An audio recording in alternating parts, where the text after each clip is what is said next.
حضرت امام حسن سے آ کے وظیفہ پوچھا، اس شخص نے کہا حضور اولاد کوئی نہیں تو وظیفہ بتائے، تو آپ نے فرمایا استغفار پڑھا کر، کیا کر؟ اس نے کہا ٹھیک ہے۔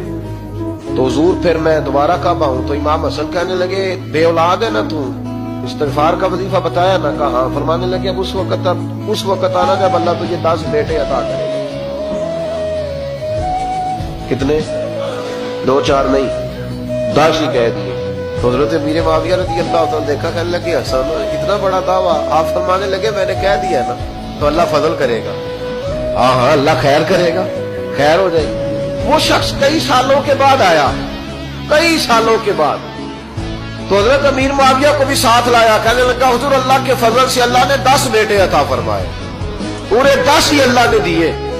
تو حضرت امیر معاویہ کہنے لگے جناب بات تو آپ کی سچی ہو گئی، پر مجھے بھی بتائیے وظیفہ کہاں سے لیا؟ فرمانے لگے قرآن پاک سے، سورہ نوح کی 10 11 12 آیت پڑھو۔ اللہ فرماتے ہیں تم استغفار پڑھو، میں تمہاری بیٹوں سے بھی مدد کروں گا، مالوں سے بھی مدد کروں گا۔ تو میں نے استغفار بتائی تھی اور قرآن میرے اللہ کا ہے، رب کا وعدہ جھوٹا ہو سکتا؟